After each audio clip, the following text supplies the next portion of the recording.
Olá, meus amigos do segundo ano do Colégio Professor Vanks, tudo bem com vocês? Moçada, vamos dar continuidade então à botânica, né?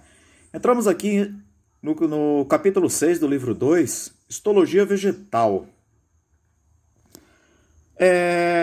Histologia vegetal, ela corresponde, na verdade, ao estudo das plantas. Ao mesmo tempo, nós temos que entender que um tecido, ele corresponde a um grupo de células diferenciadas morfologicamente semelhantes entre si e, ao mesmo tempo, organizadas em uma unidade estrutural e funcional. E isso se distribui ao longo de todo o corpo da planta. Dessa forma, nós temos aí os meristemas. Os meristemas são tecidos de formação. Então, vale lembrar que a maior parte do desenvolvimento da planta ocorre após a embriogênese. Aí nós temos a ação dos meristemas. Células meristemáticas apresentam, então, grande capacidade de se dividir, isso por meio de mitose. Com isso, promove o crescimento da planta. Esse mecanismo todo ocorre de que forma? Vamos lá na extremidade voltada para a micrópila do óvulo. As células embrionárias nessa região dividem-se transversalmente e isso dá origem a um cordão celular denominado suspensor. Nesse bloco de células diferenciam-se os cotilédones e os meristemas apicais. Os meristemas apicais, eles promovem novas células, com isso ocorre o alongamento do embrião. À medida que se distanciam das extremidades, as células mais antigas especializam-se. Esse processo é denominado, então, de diferenciação celular. Por diferenciação celular, a membrana celulósica, nesse caso, ela se torna mais espessa. Os pequenos vacúolos que estão aí vão se fundir, formando um único e grande vacúolo central. O núcleo ele vai deslocar-se para a periferia. Protoplastos, dependendo do tipo da célula, transformam-se em cromoplastos e leucoplastos. As características das células meristemáticas. Então, logicamente, por ser um tecido de formação presente nas regiões da planta em que ocorre o crescimento por divisão mitótica, essas células têm um formato poliédrico ou isodiamétrico.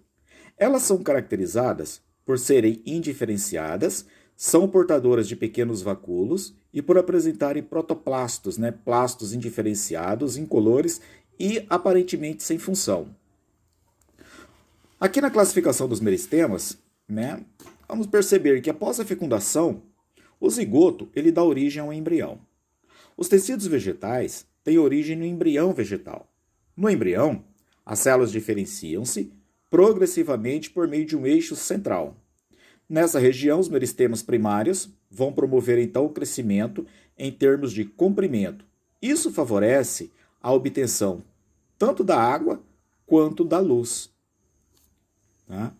O meristema primário, a sua função é o crescimento em comprimento.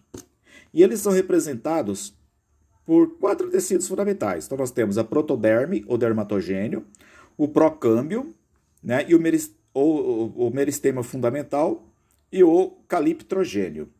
Nesse caso, em se tratando da protoderme ou dermatogênio, ela dá origem à epiderme, que é o tecido de revestimento, então ele é um tecido que vai revestir todo o corpo primário da planta, e isso é importante porque evita a perda excessiva de água, permitindo também as trocas gasosas necessárias, a respiração e, ao mesmo tempo, a fotossíntese. O procâmbio ele vai formar um sistema vascular primário. Esse diferencia-se dos tecidos condutores de seiva, que vão compreender, então, o xilema e o floema, que são tecidos de condução que se localizam na medula, ou estelo, ou cilindro central da raiz e caule.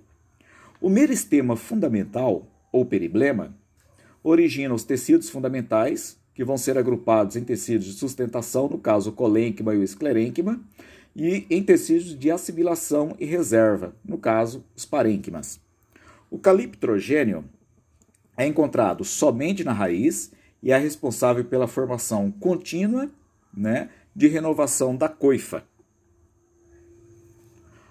O meristema secundário, da mesma forma que a planta cresce em comprimento, ela cresce também em espessura. Então, eles são responsáveis pelo crescimento transversal no caso em espessura.